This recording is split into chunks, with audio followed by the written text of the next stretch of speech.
Bloomberg spent about $3 million training a private finance AI. A few university researchers rebuilt the core idea for under $300 and open-sourced the whole thing. So this is FinGPT, an open-source family of financial language models from the AI-4 Finance Research Group, with the work led out of Columbia and NYU. The pitch is stubbornly practical.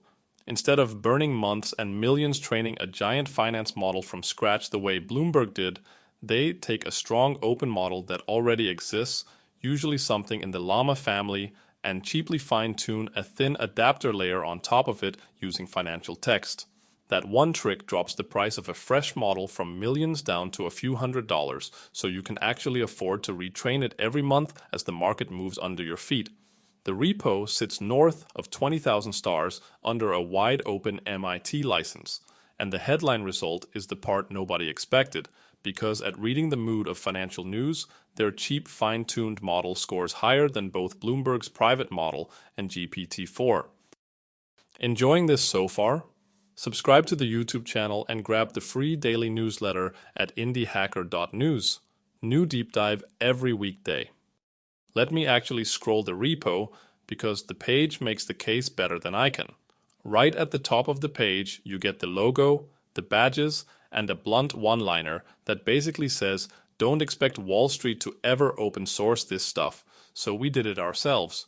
Scroll down a bit and you hit the section on why they built it, where they spell out that Bloomberg's model took 53 days and a pile of money, while their approach costs a tiny fraction of that.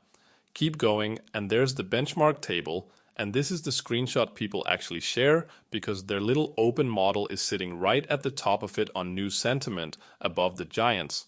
Further down the page opens up into the architecture, a stack of 5 layers that carries you from raw market data all the way up to a finished app. And near the bottom, you can see the long list of open base models it knows how to fine-tune, everything from Llama to the Chinese language ones. So where does this sit next to everything else claiming to do finance AI? On one end, there's Bloomberg's model, powerful but locked inside a product you rent, so you'll never load it up and tinker. On the other end, there are the big general assistants, brilliant generalists that were never built to specialize, and you're renting those through an API as well. There's also FinBERT, the older open option people reached for before this, lighter but quite a bit less capable.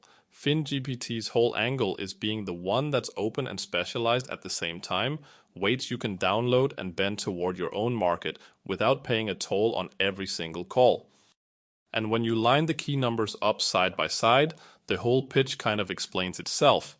The gap on the left is the reason this project exists at all, and the result on the right is the reason it got popular. Okay, so what can it actually do once you've got it running? The thing it's genuinely built around is reading sentiment, taking a messy financial headline or a tweet, and deciding whether the market should treat it as good news or bad news. Sitting on top of that is FinGPT Forecaster, which is the closest thing here to a robo-advisor. You hand it a ticker and a few weeks of recent news, and it writes up a real analysis of the company plus a call on which way the stock drifts next week.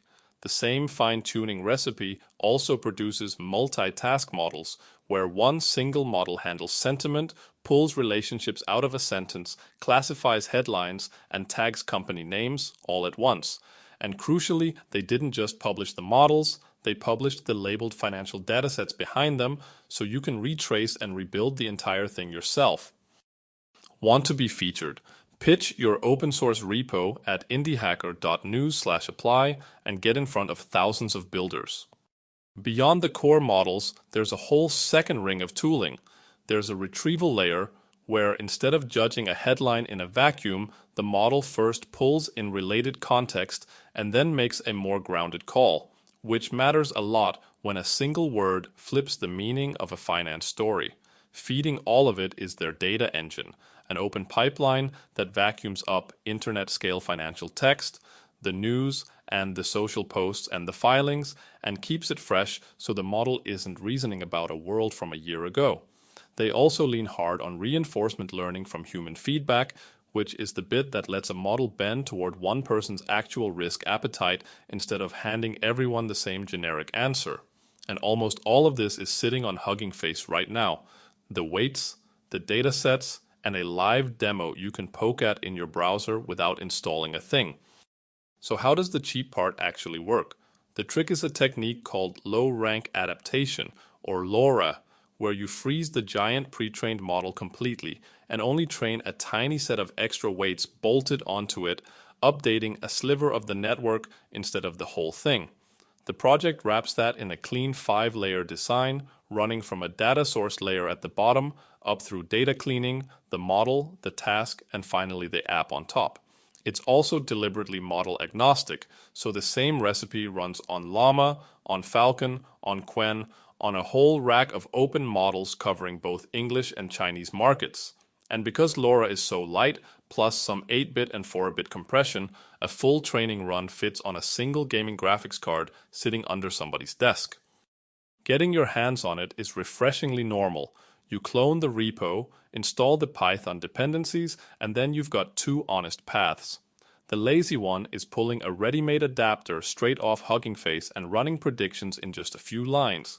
The real one, the path the whole project exists to show off, is opening their training notebook and fine-tuning your own version, and that isn't scary here because it's built to finish on a single graphics card instead of a data center.